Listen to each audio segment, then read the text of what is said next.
Hello, my name is Hani Abdulmalik. I'm a Bible teacher and associate pastor, and in this video, I would like to speak about our need to read the scriptures and also how we should read them. I mean, if we need to read them, how should we do this? So let me start with the first question. Um, I hope you can see it on the screen. So, do we need to read the Bible, and why? And this will take us to another question, another fundamental question, and at the upfront, it's important to address this question.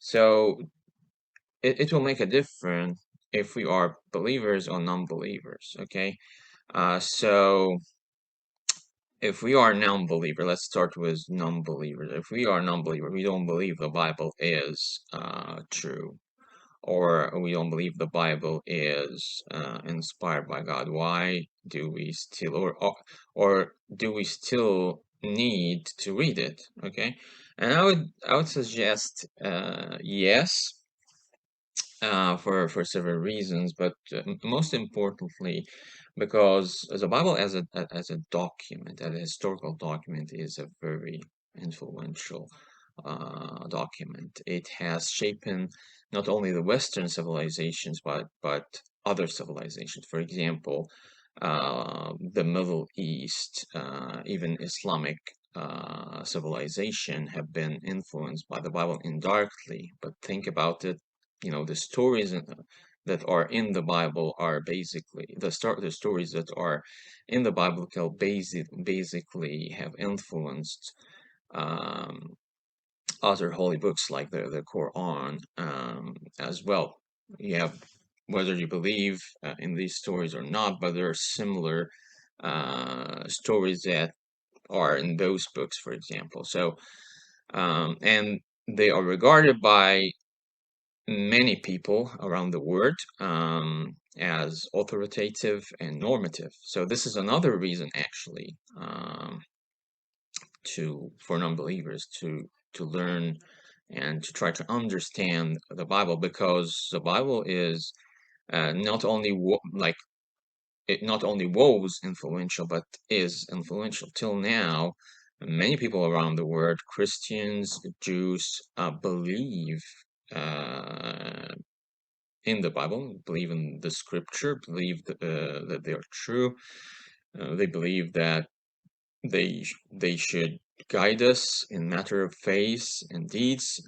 So it's kind of okay if you don't believe that's inspired by God. Still, it's a very influential book, and um, it affects many people around the world. It affects actions of people, and it did it did influence history as well. So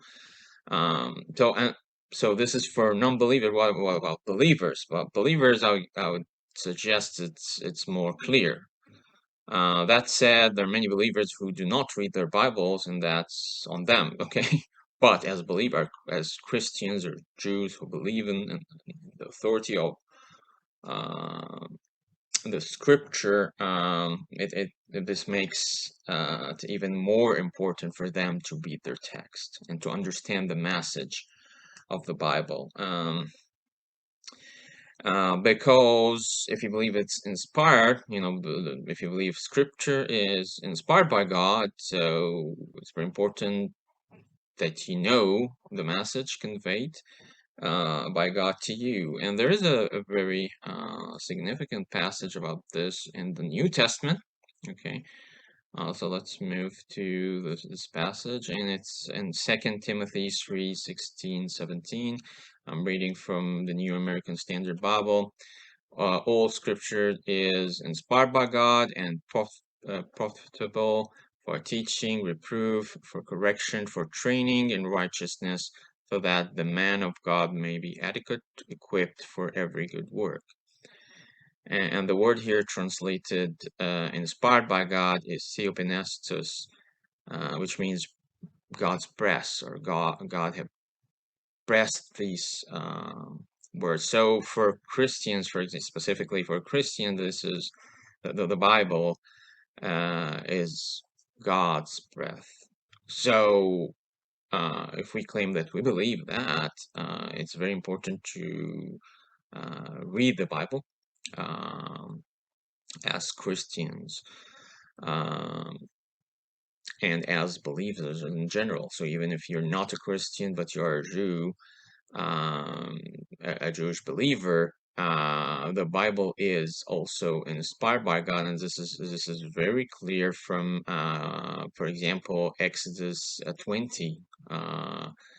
And other verses that show that, like in Deuteronomy, when it say that man should not live by bread alone, but by every word that comes from the mouth of the Lord. So again, for believers, it's obvious. This is really important for them to know the message of God to them. Okay, and this. So what follows is our second question. So how should we read Scripture?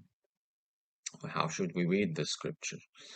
And again, in this video, I use Bible, the Scripture simultaneously. So what I mean by them is the Hebrew Bible and also the New Testament as well. Okay, so how should we read this? Let's ask ourselves how should we read any other document, um, uh, any other book, for example, or any other essay.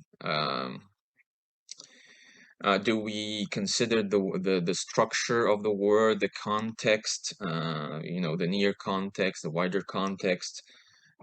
Do we consider the background of the writer and the audience? Okay, we consider all of this while we're reading any document, any other book, if you want, if you're reading it well. Um, so let's take an example about this. So the first step would be uh, focusing on the structure and the context. So we have two sentences in front of us here. So the first sentence is read, Jack ate the fruit. Okay, this is sentence number one. And again, we have another sentence, Adam ate the fruit. And so we have here in the first sentence, you have the subject, and you have a verb in the past tense, and you have an object. Okay, so this is the basic structure of the first sentence. And okay, so our understanding of the first sentence depend of, okay, do we have knowledge about Jack? Who is Jack?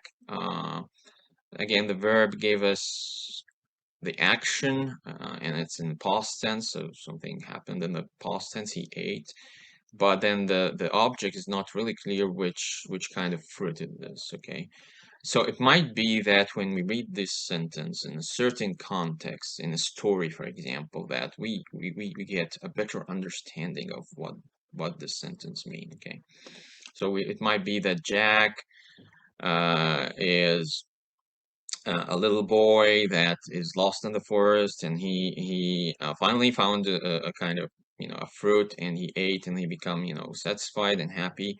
Or it could be something else. Okay, but let's move to the second sentence. So we have Adam ate the fruit. It's a similar sentence, just change the name here. But um, my point here is that if Adam here is Adam of the Bible, it will make a big difference. So it depends. So a slight change here in the construction that just change the subject. Okay, so if I'm speaking about Adam of the Bible, and then you have a fruit, and the background story of that is he ate the fruit, and he fell, he fell in sin, and man was casted out from Eden. So all this background is there is. So my point here is there is a big change by a small change in the structure, depending on, okay, the background, the context. So the point here is that we should pay attention to the context. We should pay attention to the construction of the words and how they arrange together, and again the near context, the wider context, the background. All these things are basics for any reading. Okay. But especially also for the Bible, because we need to pay attention to the original message and the meaning of the words. But this is not all. Uh, for the Bible is not enough. There are more things we have to pay attention to. Um, we should also consider the genre. What I mean by this is that, and we still like basic level of reading. I mean, if you are reading a novel, you have correct main characters. We have um, events happening, and but again, if you're reading a novel, it's different than reading poetry, for example. You do not expect the same words will mean the same thing. If you're reading history, it's different than reading the newspaper. Okay. So the genre is important, and it give us an idea about the meaning and how to read any document. So again, the Bible is not one genre. I mean, you have history in the Bible. So when you read history in the Bible, you better be aware that, okay, there is this history element. There are events, there are characters. But when you are reading poetry, when you're reading the Psalms, okay, this is different. That's a different genre. Will sometimes have different meanings. So we gotta pay attention to the genre. And this, again, this is basic. This is true for every other document that we are reading. Um, Okay, so let's move on to the next level. So all of this will take us to what the text meant to its original audience, and this also lead us to the importance of the historical backgrounds or backgrounds in general. I mean, who wrote this? Who are the audience? Who are his audience? Or um, how uh, how they understood the text, or what it's meant, and this is especially important for the Bible while reading the Bible, because for example, if we consider that the book of Deuteronomy was written to